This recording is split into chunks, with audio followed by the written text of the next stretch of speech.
हम आप लोगों को आज 1974 में लिए चलते हैं। गुजरात में एक छोटा आंदोलन छात्रों का शुरू हुआ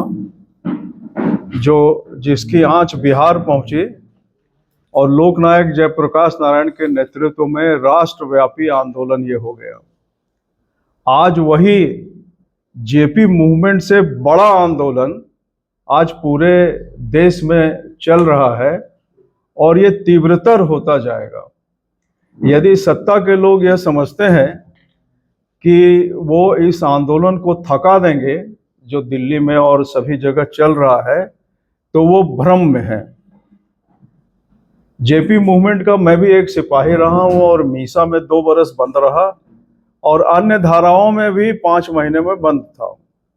उस अनुभव के आधार पर मैं कह रहा हूं कि ये पूरे देश में इसके फैलने में अब देरी नहीं है और इस सरकार को जाना ही पड़ेगा यदि धर्मेंद्र प्रधान जी इस्तीफा नहीं देते। धर्मेंद्र प्रधान यदि इस्तीफा नहीं देते हैं तो सरकार सोच रही है कि हमारी विजय होगी, तो ऐसा नहीं है। प्रधानमंत्री जी ने कहा है कि पेपर लीक होना बिल्कुल महापाप है, पाप है, लेकिन इस पाप के होने में जो शीर्ष पर बैठे हुए हैं हमारे धर्मेंद्र प्रधान जी, तो वो इस्तीफा नहीं दे रहे हैं। इस पर मेरा कहना है कि लोक राज लोक लाज से चलता है। आज की सरकार जो है भारत की, उसने लोक लाज को त्याग दिया है और ये पहली बार हुआ है कि संसद तक छात्र पहुंचे हैं काफी कड़े सिक्योरिटी में। आत्महत्या के 22 मामले हो गए। करोड़ों छात्रों का परिवार जो है वो दुखी है। तो जो ये नीट है, मैं मांग करता हूं अपने दल की तरफ से और सभी लोग की तरफ से कि धर्मेंद्र प्रधान जी अविलंब जो है वो इस्तीफा करें। और मैं भारतीय जनता पार्टी के लोग जो संघर्ष कर रहे हैं, पत्रकारों को पीट रहे हैं, हम उनको आगाह करना चाहते हैं कि उनकी जो टकराहट है वो टकराहट अब जनता के साथ हो जाएगी, जो किसी जमाने में हम लोगों का कांग्रेस पार्टी के साथ हुआ था। मंत्रियों और विधायकों के घर में धरना हम लोग देते थे। तो भाजपा जो है ये निष्फल प्रयास कर रही है। कल हमने सुना कि पत्रकारों को वो जो है सो डंडा लाठी पड़ा है भाजपा की तरफ से। हम इसकी घोर निंदा करते हैं और हम सरकार से यह अपील करते हैं कि जो आंदोलन 74 में हुआ था, जिसमें शिक्षा व्यवस्था को ठीक करने की बात थी, जो नहीं हुई, शिक्षा व्यवस्था में अब नई सोच की आवश्यकता है और शिक्षा व्यवस्था जो है इस देश में पुनः पूरे तरह से इसके संयोजन की बात हो रही है। यह पूरा सिस्टम इस देश को कोलैप्स करने वाला है। छात्र कहते हैं कि देश की रीढ़ होती है और इस रीढ़ पर प्रहार हो रहा है।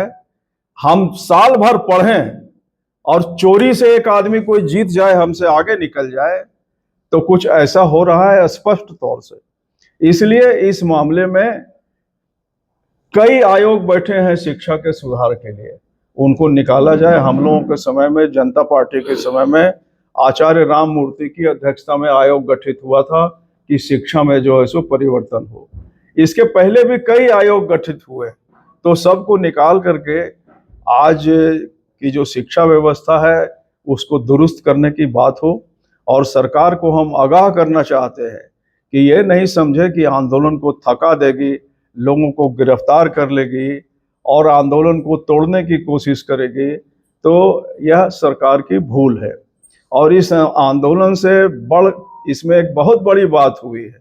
भारतीय जनता पार्टी की सरकार ने पूरे देश में धर्मांध एजेंडा चलाया, हिंदुत्व का। हिंदुत्व की लकीर से ये आंदोलन बड़ी हो गई है।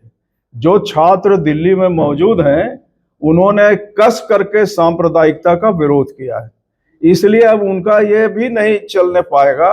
और फिर से हम दोहरा के कहते हैं, प्रधानमंत्री जी से और सरकार से अपील करते हैं कि धर्मेंद्र प्रधान जी को इस्तीफा कराएं। आज के संदर्भों में मुझको इतना ही कहना। ये वरिष्ठ नेता, आरजेडी के पूर्व प्रदेश अध्यक्ष, पूर्व विधायक और एकीकृत बिहार के मुख्यमंत्री कर्पूरी ठाकुर के पार्लियामेंट्री सेक्रेटरी रहे आदरणीय गौतम सागर राणा जी, जो समाजवादी आंदोलन और 1974 के जेपी छात्र आंदोलन के सक्रिय कार्यकर्ताओं में सिपाही रहे हैं। इनके बीच में हम लोग बैठे हैं, हम लोग के लिए काफ़ी गर्व का विषय है। इन्होंने सवाल उठाया है पार्टी की तरफ से, बहुत ही उचित सवाल है। हम लोग जो पत्रकारों पर और जो निजी हमला हो रहा है भाजपा के द्वारा, इसकी घोर निंदा करते हैं। और कॉकरोच जनता पार्टी के द्वारा जो देश में आयोजित छात्र आंदोलन है, हम लोग भरपूर समर्थन करते हैं। उनके हर कार्यक्रम में हम लोग साथ में रहने वाले हैं। और आने वाले समय में अगर धर्मेंद्र प्रधान जी का इस्तीफा नहीं होता है तो प्रधानमंत्री जी का भी इस्तीफा मांगा जाएगा। और जब तक ये सरकार, अहंकारी सरकार हटेगी नहीं, तब तक ये आंदोलन जो हम लोग गाँव गाँव में पहुँचाने का कृत संकल्प लेंगे। यही आज प्रेस कॉन्फ्रेंस का मुख्य जो है कि विषय था। लेकिन ये आज तो अनशन तोड़ दिया है सोनम वांगचुक ने। ये अब सोनम वांगचुक का अनशन नहीं रहा है, पूरे देश व्यापी, राष्ट्रव्यापी जो है कि आंदोलन है। और छात्रों का एक ही मांग है कि धर्मेंद्र प्रधान इस्तीफा दें। प्रधानमंत्री जी, सभी लोग जब गहरे नींद में सो रहे थे तो प्रधानमंत्री जी अपनी चिंता व्यक्त कर रहे थे वीडियो कॉल करके। तो आप समझ सकते हैं कि देश के प्रधानमंत्री से, लेकिन हम ये कहना चाहते हैं कि देश का प्रधानमंत्री निष्ठुर इंसान है, एकदम निष्ठुर इंसान है, क्रूएल इंसान है। इनके दिल में कोई माया ममता नहीं है। 27 दिन से जो आंदोलन उग्र हुआ, भारतीय जनता पार्टी की सरकार और प्रधानमंत्री मोदी जी कभी भी जो है कि छात्रों से मिलने की चेष्टा नहीं की, टेलीफोनिक वार्ता करने को। जब पूरा विपक्ष जो है कि संसद में जब उड़ा और जब जमीन पर आया, सड़क पर इनके समर्थन में, तब इनकी गहरी नींद खुली। आप समझ सकते हैं कि ये बहुत निष्ठुर लोग हैं। और इनके खिलाफ में जो कि अब कड़ा मुकाबला होगा। अभी गांव गांव तक जन आंदोलन जाएगा और ये ऐतिहासिक होगा। 1974 के बाद 2026 में लगभग 52 वर्षों के बाद ये ऐतिहासिक छात्र आंदोलन जो है कि प्रारूप ले रहा है। और ये आंदोलन उसको बधाई, सत्तासीन नहीं होगा, सत्ताविहीन होगा। इतना हम आपको कहना चाहते हैं।